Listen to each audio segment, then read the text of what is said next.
Hello friends, in this tutorial we will see some of the great tips and tricks to save a lot of time and effort.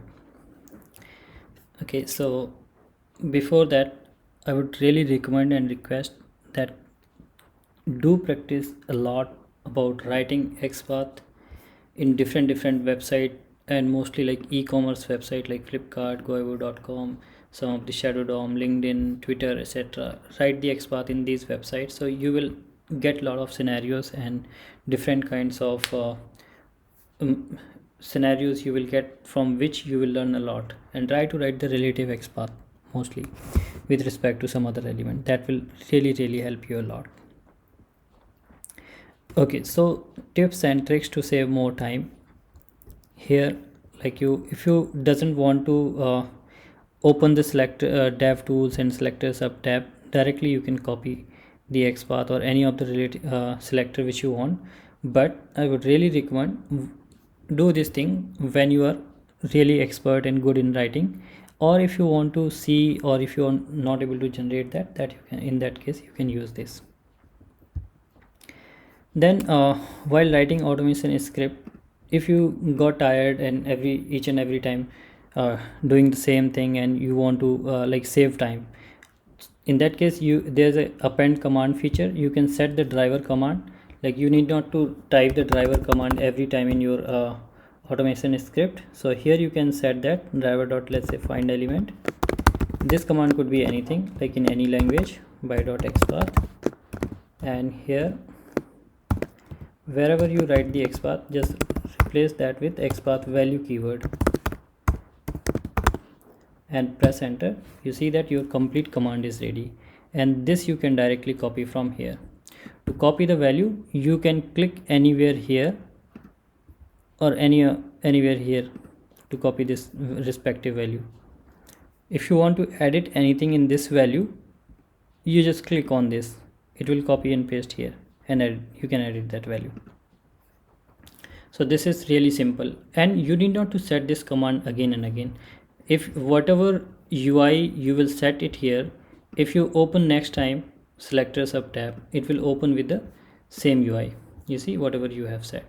And if you doesn't want to see all this, like this command thing and these attribute filter, you can turn it off, and whenever you want you can turn on them one by one. So this is simple. Now, like in case of different website, if you whatever UI you have set, that will open here next time. Let's say suppose you don't want to get these auto generated selectors, you can turn off this one and you just be with the editor mode, and here you can write your own XPath and CSS selector quickly. Another good thing is like here if you have any XPath, let's say you have copied some XPath from here, Chrome DevTools, and you want the like this you got, but you want the better CSS selector for that one. So you just hit enter, selector sub will give you the CSS selector for your XPath, and this is much better. This you can copy and use it in your script. So this way also you will be able to learn that which one is better. And if you want to copy this value, you just click on this. If you want to copy any value in this box, this you can copy. Also in selector sub you can set the right click menu option as well as you can turn it off. If you want, you can turn it off.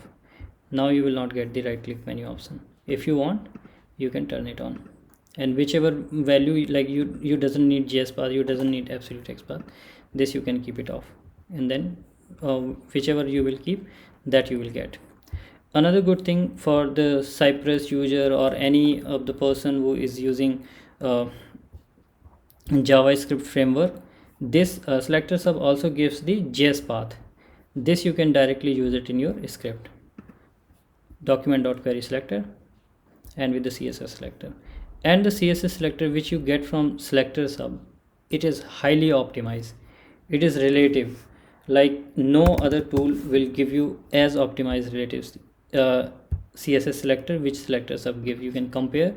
You see that this is the CSS selector which selector sub gives, And if you copy the value from the Chrome DevTools and check that what it gives, XPath and CSS selector both, you see the XPath which Chrome DevTools gives, this is the one. You copy the CSS selector, paste this is such a long value it is giving. You see, while selector hub is giving such a optimized relative XPath, and all their occurrences here, and it gives all possible selector here. If you scroll up and down, you will get all possible selectors for inspected element. So it saves a huge amount of time while writing XPath and CSS selector. So yeah, this is really helpful. If you have any feedback, any comment, feel free to reach out to me anytime, and I'm all available here, and you will keep getting frequently update. And do share about this tutorial with everyone and help the community, and I'm sure like you will and support Selectors Hub. This is absolutely free community product innovation. It has won the Indian Achievers Award 2020, and this is really helpful, and much more innovation in the pipeline. You will keep getting the updates, keep learning, keep doing the practice of writing XPath on Selectors Hub. You will learn a lot. And one really good thing about Selectors Hub, when you will write anything, and if you do anything wrong here, you see that it will suggest you, and here is you can learn more about them, like these XPath function and XPath and CSS selector error handling. So here you can keep exploring, and you will learn a lot.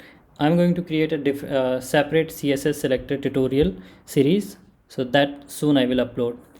Keep learning, keep sharing, and don't forget to write review about Selectors Hub and share Selectors Hub with everyone and this tutorial. Thank you so much.